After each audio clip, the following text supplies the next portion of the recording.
Okay, and it says, and the blood shall be to you for a token upon the house where you are. That's so much to that. Where you are, and when I see the blood. Okay, now, when I see the blood, I will pass over you, and the plague or the bondage shall not be upon you to destroy you.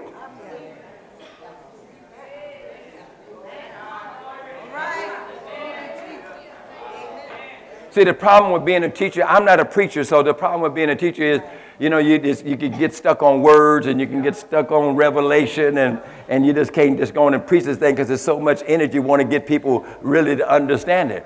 See, the problem is here is that it says, and I will pass over you, or I will cover you. Why? That the plague, that disease, that destruction, that negative thing that is going on in your life will not have any more place in your life. Are y'all with me today?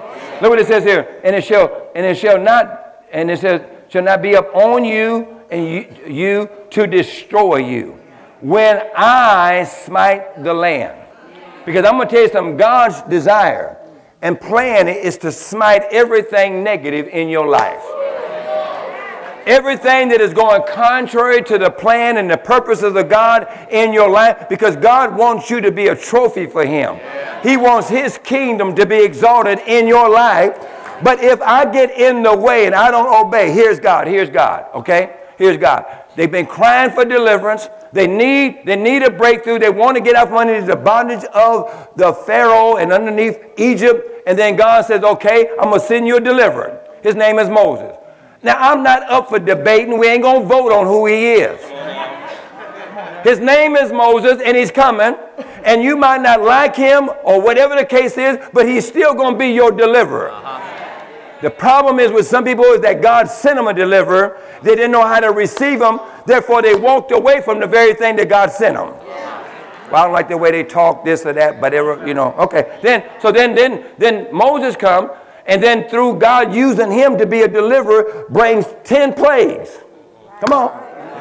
Brings the plagues, and these plagues are all bringing forth deliverance. But at the same time, they're still crying because they got to go through. Sometime when the deliverer comes, you still got to go through some things yourself. See, sometimes we want deliverance without any discomfort. Right.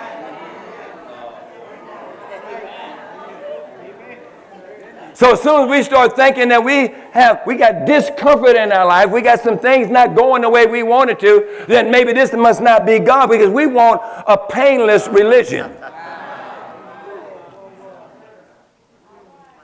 So sometimes they still had to go through the discomforts of why they were being delivered, because sometimes while you're being delivered, you're getting delivered.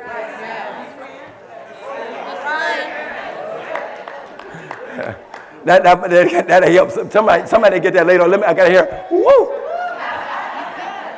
Man, I need more time than I have. Okay, here we go. So then God gives them instruction, go get a lamb.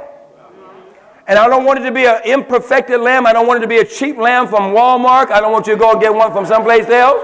Because you know the bird, when they flew over Kmart, it said cheap, cheap, cheap. So I don't want nothing cheap. I want something that is going to cost you. I want something that is prized to you, something that is meaningful to you. I can't let you just bring me anything in order for me to pass over. Then you got to kill it, you got to drain the blood, and then I want you to take this blood and I want you to go and mark your house with the blood. Mark your family with the blood. Mark your finances with the blood. I want you to mark every part of your life with the blood. I want you to know that when the devourer comes, he will see the blood before he sees anything else.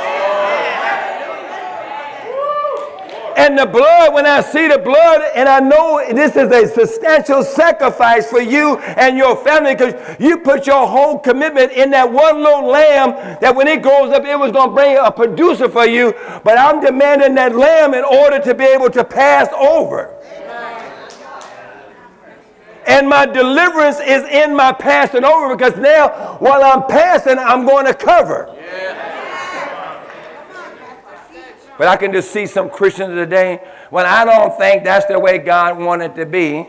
Well, I don't agree with that. I just think he just asking too much. I don't know if we should do it that way. And the reason why some people are never where they are right now, because they can't follow instructions. Push your neighbor and say, I know he's talking about the 3 people behind you.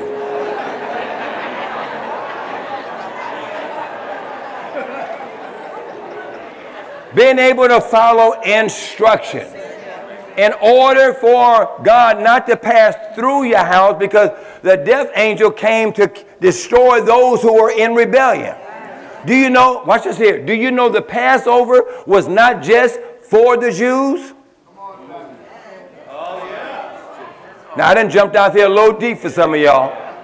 But see, sometimes we only look for, no, the Passover was for all of those that were in Egypt that would receive God and would follow his instructions.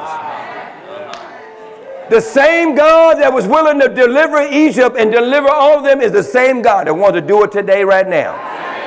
There is nothing in your life that has a right, that is going contrary to the will of God, to hold you in bondage. It has a right to hold you there any longer through the blood. But the blood was not enough. I had to commemorate, because if you look at the next verse there, he said, put this down as a memorial. I want you to always remember, and it's all through the Bible, that this is the time that you need to commemorate and celebrate what I have done for you in delivering you. Because if you quit remembering, you're going to start going back doing some stuff you weren't supposed to be doing. That's right. Now, I can't get it all in today. So I know I got so many things inside of me. I'm jumping up all inside. My blood vessels white and red cells are jumping, everything screaming, everything. Say this, say that. I can't say it all today. But the cross, somebody say the cross. See, I was over here and I was in Egypt, and then I finally obeyed God, and I did what he told me to do, and then I took the blood and covered my house with it. The death angel passed over. He said, but that same lamb that you took was here represents my lamb, which is Jesus Christ, and that lamb that you put over there was a temporary lamb. That lamb was a once-a-year lamb. You're going to have to do this until I give you some new instruction. But now I'm going to give you a lamb that is going to bring eternal judgment. An eternal lamb, a lamb that will bring eternal deliverance. And that lamb is named Jesus. So he would have to go and be crucified. He would have to shed his blood and be nailed on the cross, that when the death angel comes your direction, because you accepted him, you are washed in the blood. Now you are covered in him. Now everything that ain't of God got to get out of you.